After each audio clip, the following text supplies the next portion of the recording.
Assalamualaikum warahmatullahi wabarakatuh. Halo semuanya para pejuang PTN 2022. Oke, di video kali ini kita akan lanjutkan pembahasan video kemarin di part 2 ya. Tentunya kita ke prediksi soal UTBK 2022. Tentunya ini diambil dari soal-soal tahun sebelumnya ya. Jadi teman-teman harus bisa mengerjakan soal-soal tipe seperti ini ya. Nanti dibiasakan saja, oke? Nah, untuk kita mengefektifkan waktu, teman-teman juga udah siap belajar ya. Kita langsung aja ke pembahasannya, oke? Nah, di sini sebelum kita lanjutkan, kita akan kerjakan dulu latihan soal video sebelumnya. Jadi sebelumnya kan teman-teman udah mengerjakan di kolom komentar ya. Jadi kita cek dulu nih kebenaran dari pengerjaan soal teman-teman. Oke. Jadi yang belum nonton video sebelumnya silahkan tonton dulu di kanan atas ini ya. Untuk soal-soal kayak gini, jadi sebenarnya teman-teman gak usah bingung. Waduh, ini apa sih lambangnya gitu kan. Teman-teman cukup mengikuti apa yang dia mau aja gitu kan. Jadi kalau dia pokoknya ini A kayak gini itu artinya ini gitu ya. Ya tinggal ikutin kalau A 5, 4, 3, 2 ya 5-nya sebagai W, 4-nya sebagai Z, 3-nya sebagai X, dan 2-nya sebagai Y. Masukin deh ke dalam rumus gitu sebenarnya. Jadi tinggal ngikutin aja. Oke, kita tulis dulu formulanya. Formulanya itu kalau ada A, kemudian W, silang, Z, bulat dicoret, kemudian X, bulat ditambah Y, itu artinya dia itu akan menjadi, sini aja ya, min W tambah Z per Y tambah 3X. Oke. Arti dari ini itu adalah ini gitu. Sehingga kalau kita memiliki soal dia maunya kayak gini, lihat. Oke, mana nih? Warna merah deh. Berarti kalau dia maunya A, kemudian 5 bulat X, 4 bulat coret, 3 bulat tambah 2, dia jadi gimana? Ya, udah tinggal ngikutin aja. Oke, kita ke bawahin. Negatif W. W itu sebagai yang mana nih? W itu yang awal. Oh, ini W. Kita tandai aja, berarti ini Z. 3-nya sebagai X, dan 2-nya sebagai Y. Gitu aja. Ikutin nih. Berarti kita memiliki negatif W. W-nya 5. Ditambah Z per Y. Z-nya 4. Y-nya 2. Oke, boy. Terus ditambah. Berapa nih? 3 kali X. 3 kali X-nya adalah 3. Nah, tinggal ngikutin aja. Negatif 5. 4 dibagi 2 itu adalah 2. Ditambah 3 kali 3, 9. Negatif 5 ditambah 2 adalah negatif 3. Kalau ditambah 9 akan menghasilkan 6 ya teman-teman semua. Yang C. Jadi teman-teman yang jawab C, selamat, Anda benar. Oke. Kita langsung aja ya ke pembahasan utama. Kita ke nomor 11 ya teman-teman. Jadi di sini kita akan bahas nih. Gimana nih? Coba bacain dulu ya. Ibu merencanakan membeli piring ya dan gelas. Jadi ada piring dan ada gelas. Jumlah kedua macam barang tersebut adalah 63.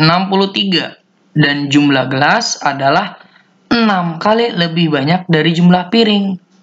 Berapakah jumlah gelas yang akan dibeli ibu? Gelas nih yang ditanya. Nah, untuk mengerjakan soal seperti ini, silakan teman-teman misalkan dulu. Misalkan seperti biasa X. X itu kita misalkan piring ya. Bebas, mau piring dulu, mau gelas dulu. Karena dia piring dulu, berarti X-nya piring, Y-nya adalah gelas. Nah, yang ditanya itu nanti gelas, berarti Y. Nah, kita lihat dulu teman-teman semua. Dari piring dan gelas ini, katanya kalau jumlah kedua macam barang tersebut 63, berarti artinya X ditambah Y adalah 63. Paham sampai sini ya? Terus jumlah gelas itu yang mana? Oh, Y. Jumlah gelas itu sama dengan, yaitu adalah ya, 6 kali banyak jumlah piring. Berarti 6 kali piring itu adalah X. Nah, gitu ya, boy. Nah, kalau udah kayak gini, lihat teman-teman formulanya. Perhatikan baik-baik. Kita memiliki nilai Y. Dia itu adalah 6X.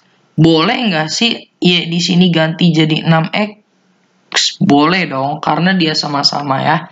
Jadi dapat disimpulkan X itu kalau ditambah 6X ya, si Y-nya diganti 6X sama dengan 63. Oke boy, 7 dikali, 7. Ini kan 1 ya, 1 ditambah 6, 7. Berarti 7X menghasilkan 63. Berarti X-nya adalah 7 kali berapa sih yang hasilnya 63? Kali 9 boy. Oke? Nah, yang ditanya X atau bukan? Bukan, yang ditanya itu adalah gelas.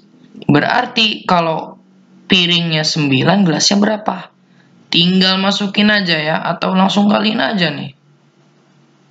6 kali 9, gitu ya, dari sini aja nih. Didapat, yaitu sama dengan 6 dikali X. X-nya adalah 9. Sehingga nilai 6 kali 9 itu 54, boy.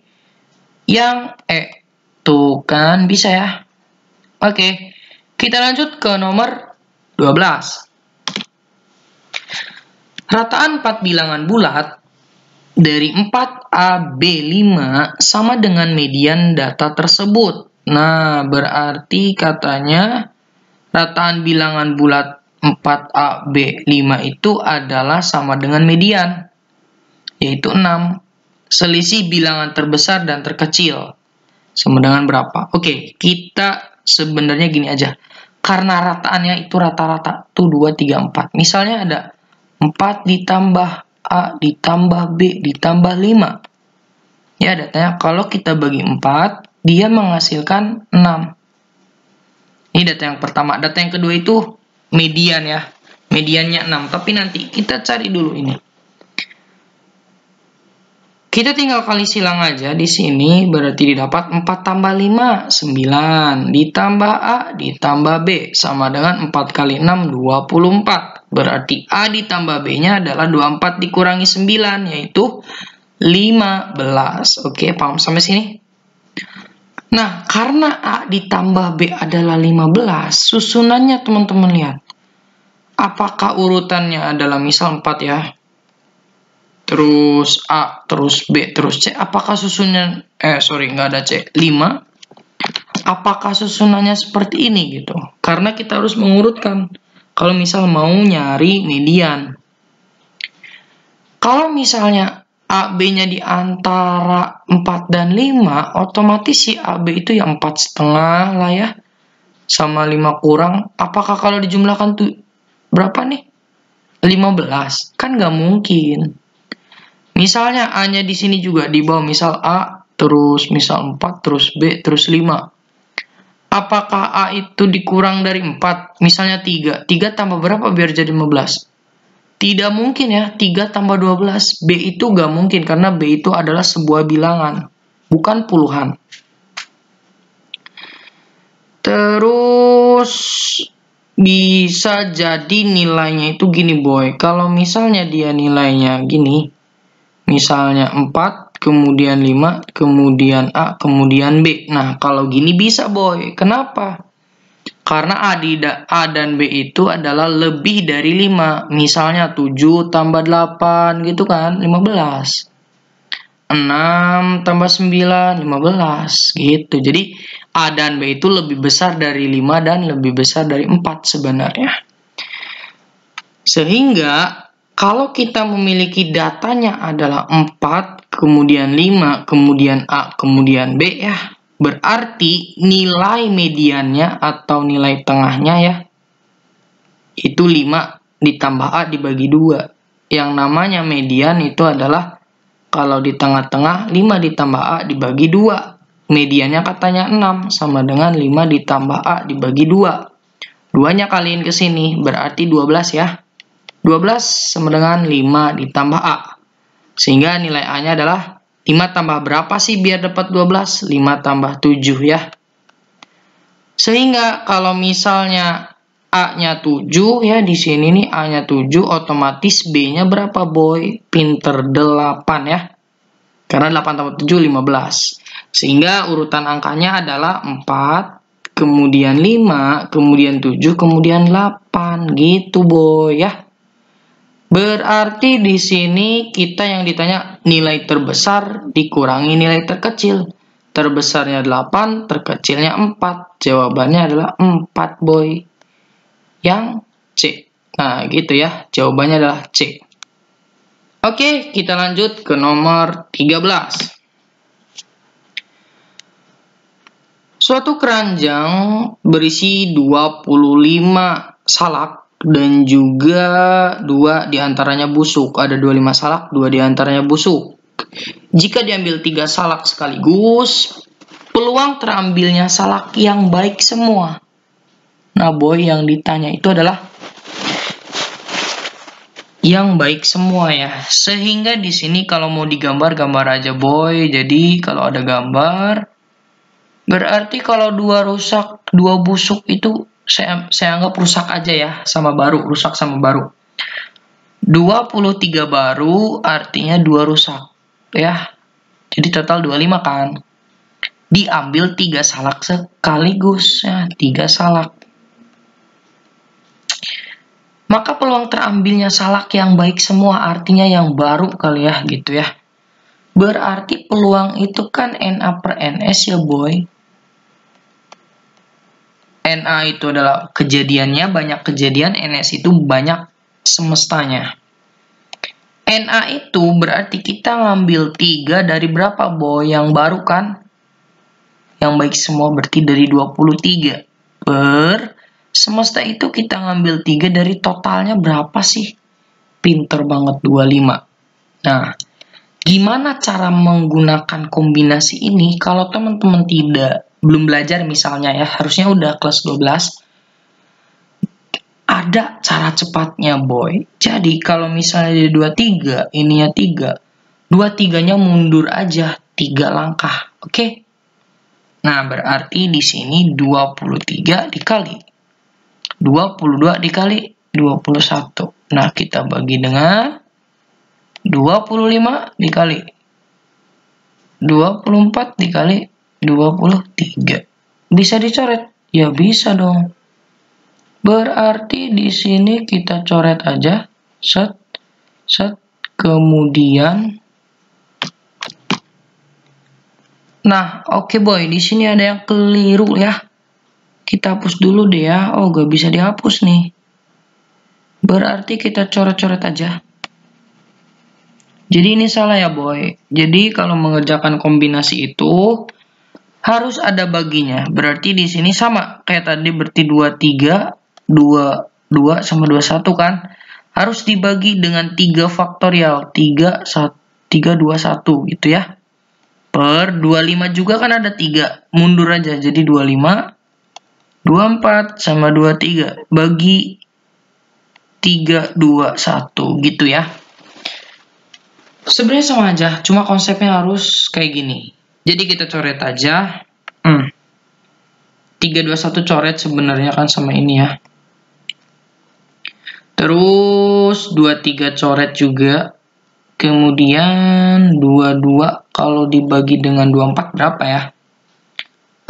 Kita bagi 2 dulu deh ya, dapat 11. Dibagi 2 dapat 12. Ada yang bisa dibagi lagi. 21 bisa nggak dibagi 3? Bisa lah ya. 21 bagi 3 dapat 7. 12 bagi 3 dapat 4. Berarti sisanya 7 kali 11 aja. 7 per 4 kali 25 itu adalah 100. Sehingga jawabannya adalah yang A. Cepat ya. Nomor 14. Waduh. Ini untuk AB bilangan bulat positif. Maka memenuhi A pangkat B sama dengan 2 pangkat 20 dikurangi 2 pangkat 19. Maka A ditambah B-nya berapa? Mudah banget, boy. Ini materi favorit ya. Tulis dulu deh. Kita manfaatkan sifat dari perpangkatannya eksponen. A pangkat N dikali A pangkat M. Dia A N tambah M. Ingat-ingat aja nih. Sehingga di sini biar sama aja ya. A pangkat B sama dengan 2 pangkat 1 kali 2 pangkat 19. Oke, ini kan sama aja ini. Sesuai dengan sifat ini kan. 1 tambah 19, 20. Kurangi 2 kali 19. Nah, boy, lihat. Kalau dia sama, ya ini sama nih, 2 pangkat 19. Ini sama. Ya, ibaratnya 2X dikurangi X gitu.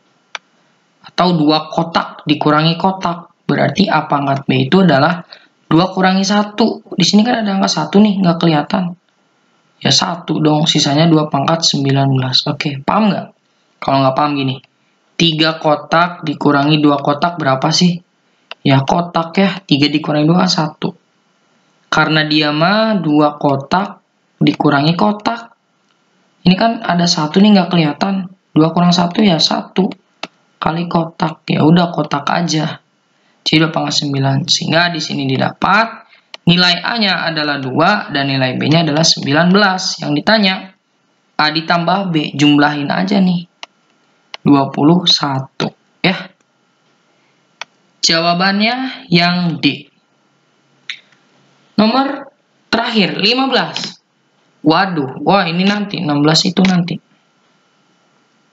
Di sini kita memiliki soal jika P ditambah 1 itu hasilnya adalah P tambah 1 dan P-1 akar-akar dari persamaan ini.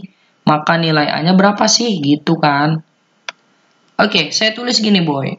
X kuadrat dikurangi 4X ditambah A sama dengan 0. Di mana akar-akarnya adalah P tambah 1 sama P-1. Lagi-lagi, kalau misalnya akar-akarnya ini dan ini, penjumlahannya berapa sih? P tambah 1 ditambah P-1 itu adalah min B per A. Nah, kemudian perkaliannya. P tambah 1 dikali P-1 itu adalah C per A. Iya nggak?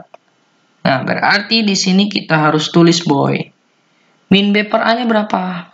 B itu yang nempel di X. Berarti min dari min 4 dibagi A-nya 1. Oh, dapat 4 gitu kan. C per A berapa? A per 1. A doang. Sehingga di sini kita dapat P ditambah P, 2P. 1 dikurangi 1 ya 0. Berarti 2P sama dengan 4. Nah, sehingga nilai P-nya adalah 2. Oke. Ini gimana nih? Kalau ada P plus sama P min, itu dapat P kuadrat min 1 kuadrat ya. Itu A. Paham ya ini bentuk ini? Apa namanya? Selisih kuadrat ya. P kuadrat min 1 kuadrat itu adalah P plus 1 P min 1. Oke ya.